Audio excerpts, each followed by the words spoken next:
ሰላም ጤና ይስጥልን ክቡራን የዩቲዩብ ቤተሰቦች፣ የሰዓቱን አጫጭር መረጃዎች እየቀርብ ያለው እስከ ፍጻሜው አብራችሁን ቆዩ።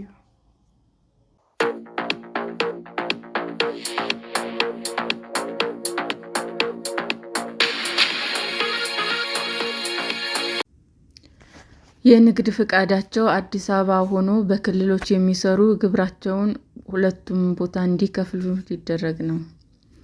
የንግድ ፍቃዳቸው አዲስ አበባ ከተማ አውጥተው በሌሎች ክልሎች ፋብሪካ ያላቸውና ምርታቸውን አዲስ አበባ አምጥተው የሚሸጡ ግብር ከፋዮች ለከተማ አስተዳደሩና ለክልሎች ግብራቸውን የሚከፍሉበት አሰራር መዘጋጀቱ ተገለጸ። የአዲስ አበባ ከተማ ገቢዎች ቢሮ ማክሰኞ ታኅሳስ 7 ቀን 2018 ዓ.ም ለታማኝ ግብር ከፋዮች የተዘጋጀ የቅድሚያ መጠቀሚያ ካርድ በሰጠበት ወቅት በርካታ ጥያቄዎች ከግብር ከፋዮች ቀርበው ውይይት ተደርጎባቸዋል። በኦሮሚያ ክልል ፋብሪካ አቋቁሞ የሚሰሩ አንድ ግብር ከፋይ ባቀረቡት ጥያቄ የንግድ ፍቃዳቸውን አዲስ አበባ አውጥተው በተለያዩ ቦታዎች ማምረቻዎች ያሏቸው ግብር ከፋዮች ከፍተኛ ችግር ውስጥ መግባታቸውን ገልጸዋል። የእኛ ድርጅት ማምረቻ ያለው ኦሮሚያ ክልል በመሆኑ የክልሉ ገቢዎች ቢሮ የግብር መክፈያ ጊዜ ጠብቆ ግብራችሁ የምትከፍሉት ለእኔ ነው የሚል ውሳኔ ከሐምሌ ወር ጀምሮ ነግሮናል ብለው ከዚያን ጊዜ ጀምሮ እስካሁን ድረስ መፍትሄ እንዳላገኙ ተናግረዋል። ከአደረጃጀትና ከሕገ መንግሥት አኳያ በኦሮሚያ ክልል በኩል የሚነሱ ጥያቄዎች መኖራቸው፣ ነገር ግን እነዚህ ጉዳዮች የመፍታት ኃላፊነት የግብር ከፋዩ አለመሆኑን ጠቅሰው እንደ ግብር ከፋይ የተጣለብን ኃላፊነት በሕጋዊ መንገድ ሰርተን የሚጠበቅብንን ግብር መክፈል ነው ብለዋል። ለቀረበው ጥያቄ ማብራሪያ የሰጡት የአዲስ አበባ ከተማ ገቢዎች ቢሮ ኃላፊ አቶ ቢንያም ምክሩ ሕጉ ግብር የሚከፍለው አንድ ነጋዴ ታክስ ባወጣበት ሳይሆን ስራውን ሰርቶ ገቢውን ባገኘበት ቦታ መሆኑ እንደሚገባው ይደነግጋል ሲሉ ገልጸዋል። አንድ የፋብሪካ ባለቤት ፋብሪካው ባለበት ቦታ ምርቱን ካመረተ በኋላ አዲስ አበባ በማምጣት ይሸጣል በማለት ከኦሮሚያ ክልል ገቢዎች በኩል የተነሳውን ጥያቄ ሲያብራሩም ገቢ ተገኘ የሚባለው ምርቱ ከተሸጠበት ጊዜ ጀምሮ እንዳልሆነና የማምረት ሂደቱም የገቢ ምንጭ አካል ነው የሚል በመሆኑ ጠቁመዋል።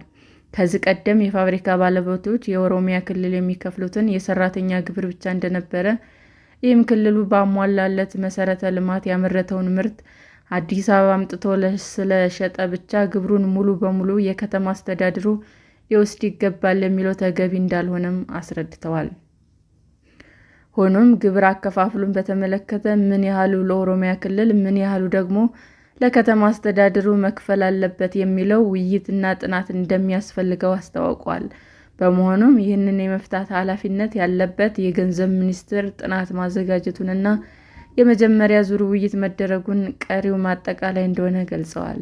ከዚህ ቀደም የአዲስ አበባ ከተማ ገቢዎች ቢሮ ጉዳዩን በሚመለከት ማብራሪያ እንዲሰጠው የገንዘብ ሚኒስቴር በጠየቀው መሰረት ሚኒስትሩ የንግድ ፍቃድ ካወጡበት ክልል ውጭ የንግድ ሥራ የሚያከናውኑ ነጋዴዎች ግብራቸውን መክፈል ያለባቸው የንግድ ሥራቸውን በሚያከናውኑበት ቦታ መሆኑን መግለጹ ይታወሳል።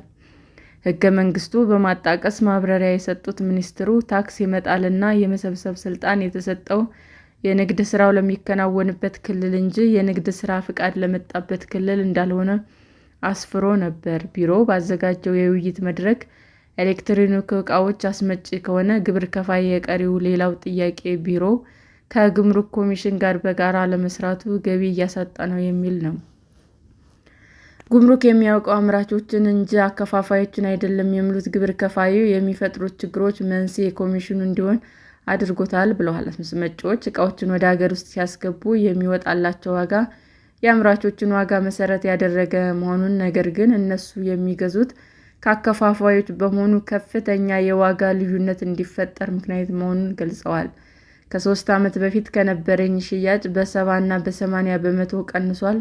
ምክንያቱም በዚህ የዋጋ ልዩነት ዕቃዎችን ማምጣት እያቆሙ ነው በማለት አስረድተዋል።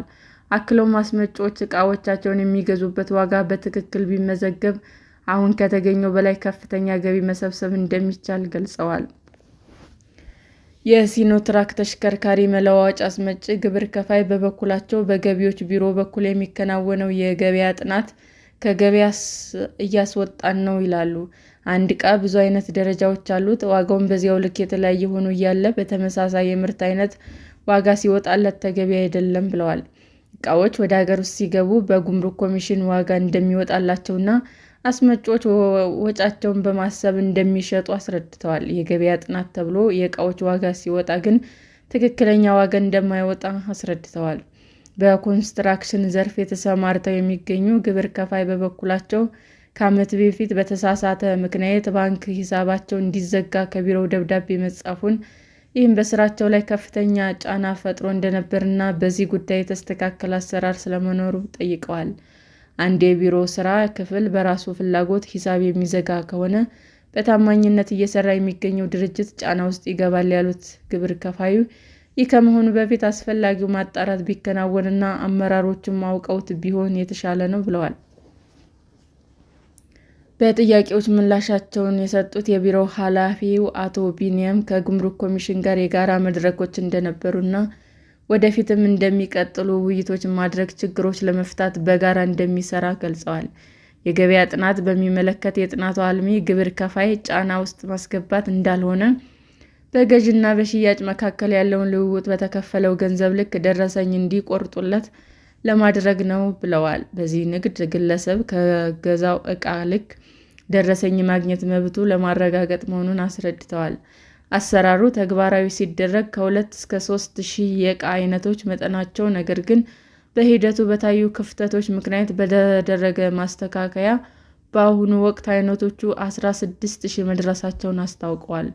ሁሉም ግብር ከፋይ ታማኝ ሆኖ በሸጠው ዕቃ ልክ ደረሰኝ የመቁረጥ ባህሉ እስኪዳብር ድረስ የገበያ ጥናት አይቀርም ያሉት ኃላፊው፣ አሁን የሚታዩ ክፍተቶች ለመፍታት ግን ዕቃዎች ወደ ሀገር ሲገቡ ጉምሩክ ኮሚሽን የሚያወጣውን ዋጋ መሰረት ያደረገ ጥናት ቢካሄድ መፍትሄ ይሆናል የሚለውን ሀሳብ መውሰዱን ገልጸዋል። ከባንክ ሂሳብ መዝጋት ጋር በተያያዘ የነበረውን ችግር ለመፍታት ከመስከረም ወር ጀምረው ውሳኔ መተላለፉን በየትኛውም ቅርንጫፍ ጽሕፈት ቤት የሚገኝ ሰራተኛ ኃላፊ የግብር ከፋዩን የባንክ ሂሳብ እንዲያግድ ተደርጓል ብለዋል። ሰላም ጤና ይስጥልን ውድ የዩቲዩብ ቤተሰቦቼ እንዴት ናችሁ? አዲስ ጀማሪ ነኝና ሰብስክራይብ ያደረጋችሁ አበረታቱኝ። አመሰግናለሁ። የዩቲዩብ አድማጮቻችን ለሰዓቱ ያቀረብኩላችሁ አጫጭር መረጃዎች ይህንን ይመስል ነበር። በሌላ መረጃ እስክንገናኝ ሼር፣ ላይክ፣ ሰብስክራይብ እንዲሁም ቢቀርብልን የምትሉት መረጃ ካለ ኮመንት እያደረጋችሁ ቸር ቆዩን።